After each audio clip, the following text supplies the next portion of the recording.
NIS DLED প্ৰাৰ্থীসকলৰ কাৰণে অত্যন্ত গুৰুত্বপূৰ্ণ খবৰ। NIS DLED সম্পৰ্কত সংসদৰ পৰা লিখিত উত্তৰ আহিছে। আপোনালোকে স্ক্ৰীনত নিশ্চয় দেখিছে।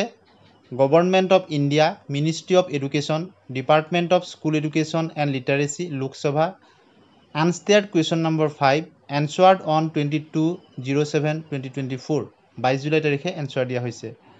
আনএমপ্লয়মেণ্ট অফ DLED কেণ্ডিডেটছ, এই সম্পৰ্কত সোধা প্ৰশ্নৰ উত্তৰ আহিছে। গতিকে আমি ভিডিঅ'টো আপোনালোকে শেষলৈকে চাব, সকলোখিনি কথা ডিটেইলছ সৰল ভাষাত আপোনালোকক বুজাই দিবলৈ চেষ্টা কৰিম। আপোনালোকে নিশ্চয় দেখিছে।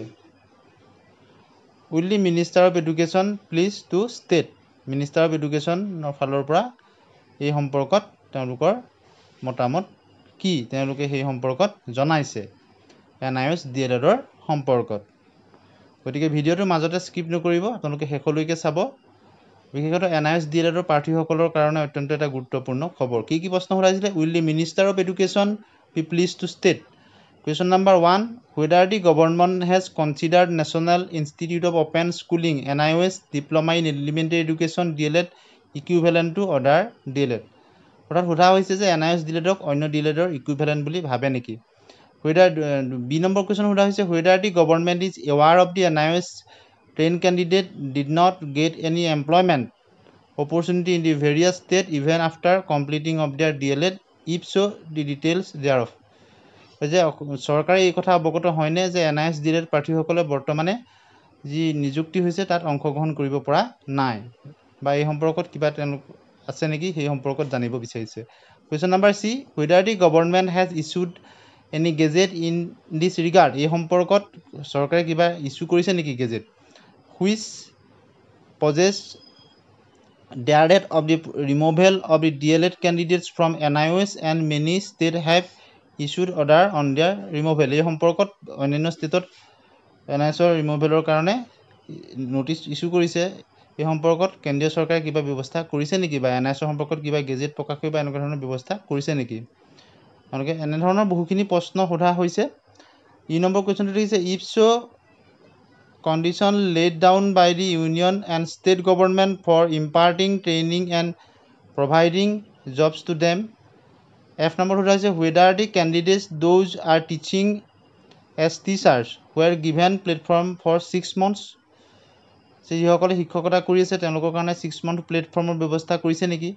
if so reasons for not giving employment to the candidates despite having successful training and competency of DLED under NIOS, যদি তেনেকুৱা ধৰণৰ কৰা হৈছে NIOSৰ খিনি কিয় সুবিধা দিয়া হোৱা নাই ফ্ৰেছ নিযুক্তি, তেনেধৰণৰ সকলোখিনি প্ৰশ্ন সোধা হৈছে NIOSৰ সম্পৰ্কত। The steps taken by the government to provide employment to the candidates who completed the courses and completed the age limit for filling the application for the post of teachers.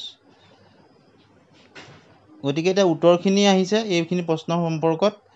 A to I, the right of children to free and compulsory education. গতিকে right of children for free and compulsory এডুকেশ্যনৰ ক্ষেত্ৰত amendment act 2017 provided that the every teacher appointed or position as on 31 March 2015, 31 মাৰ্চলৈকে যিখিনি কথা তেওঁলোকৰ কথা কোৱা হৈছে, who does not possess minimum qualification as laid down in the act shall acquire such minimum qualification 31/03/2019, যিসকল শিক্ষক এপইণ্টেড হৈছিল এই নিৰ্দিষ্ট সময়সীমাৰ ভিতৰত তেওঁলোকক 2019 চনৰ 31 মাৰ্চৰ আগতে ট্ৰেইনিং দিয়াটো বাধ্যতামূলক হিচাপে ধৰা হৈছিল। In order to enable the in service teachers are acquired minimum qualification, গতিকে মিনিমাম কোৱালিফিকেশ্যনটো যাতে লাভ কৰিব পাৰে 31 March 2019 as on 18 month DLED course, সেইকাৰণে 18মহীয়া DLED course ODL basis course daily recognize by national regional committee NRC of the national council of teacher education NCT vide order নাম্বাৰটো দিছে 22 September 2070 ৱাজ ইণ্ট্ৰডিউচ, তেওঁলোকে introduce কৰিছিলে NIOS during the academic ইয়াৰ 2017-19, 2017 পৰা 19 চনলৈ NIOS কোৰ্চটো design কৰা হৈছিল, কি আইনৰ অধীনত কেনেদৰে কৰা হৈছিল সেইখিনি ডিটেইলছত দিয়া হৈছে। The duration of the DLED program was 18 months. Duration to 18 মহীয়া আছিল, inclusive of 6 months internship. তাৰ লগত কি অন্তৰ্ভুক্ত আছিল 6 মাহৰ internship period. The internship submitted as training will be engaged in practice and activities such as school based. That he 6 months কি আছিল school based activity আছিল, workshop based activity আছিল, 1 and 2 দুইটা আছিল, and practice teaching simultaneously within their workplace where they are currently teaching. Workplace he ছমাহটোৰ কথা কোৱা হৈছে কৰাটো, বাকি ছমাহৰ কথাটো. The program was specifically designed for the in-service untrained elementary teachers. বিশেষকৈ স্পেচিয়েলি ডিজাইন কৰা হৈছিলে অপ্ৰশিক্ষিত in-service শিক্ষকসকলৰ কাৰণে. Employment in government স্কুলত, government aided চৰকাৰী স্বীকৃতি government aided স্কুলবিলাক or unaided বা unaided private recognized school বা private স্কুলতে হওক. Appointed on or before 10th August 2017. 2017 চনৰ 10 আগষ্টৰ আগতে এপইণ্টমেণ্ট হোৱা শিক্ষকসকলৰ ক্ষেত্ৰত অপ্ৰশিক্ষিত. All provisions of the NCT Act and Regulation 2014 apply except for those relaxation. সেইখিনি এটা কথা কৈছে তেওঁলোকৰ ক্ষেত্ৰত ৰিলেক্সেশ্যনৰ ব্যৱস্থা আছিল. গতিকে এতিয়া উত্তৰত আহিছে যে initially the 18-month diploma DLED 18-month course conducted by NIS was envisaged to provide in-service training to the elementary teachers teaching government school. NIS এই ট্ৰেইনিংটো কাক দিয়া হৈছিলে সেই গভৰ্ণমেণ্ট স্কুলৰ টিচাৰসকলক, গভৰ্ণমেণ্ট এডেড স্কুলসকল and unaided private recognized school বা private স্কুলৰ শিক্ষকসকলৰ কাৰণে with an opportunity to acquire the necessary qualification. কি কৰিবৰ কাৰণে necessary যিটো qualification acquire কৰিবৰ কাৰণে in compliance of the direction issued by the Honorable High Court jurisdiction of Patna in CWC. Patna High Court এটা বিষয় কথা কৈছে of 2019. The department and the National Council for Teacher Education NCT had circulated to states বিলাকৰ অৰ্ডাৰটো circulate কৰিছিল UTs to consider the successful candidates of 18-month DLED 18 monthৰ DLED কোৰ্ছৰ সেইখিনি ODL বেছৰ council conduct by NIS for fresh appointment. সেই হাই কোৰ্টৰ অৰ্ডাৰটো বেছিছে fresh এপইণ্টমেণ্টৰ কাৰণে তেওঁলোক যোগ্য বুলি NCT এইটো চাৰ্কুলেট কৰিছিল.